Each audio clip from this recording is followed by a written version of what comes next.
Hello hi नमस्कार शुभरात्रि।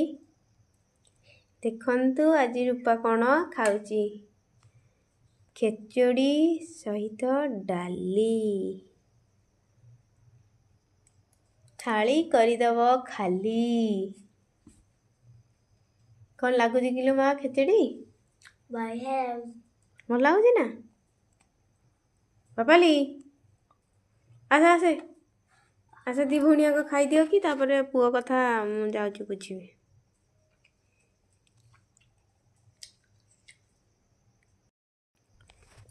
Hello hi नमस्कार शुभरात्रि।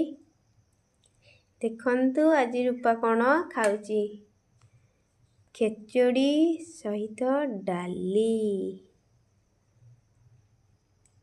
थाली करदब खाली। कौन लगुच किलो माँ खेचड़ी भल लगुच ना बापाली आसे आसे आसे दी भौणी आग खाईदियो कि तापर पुओ कथा जाऊँ बुझी।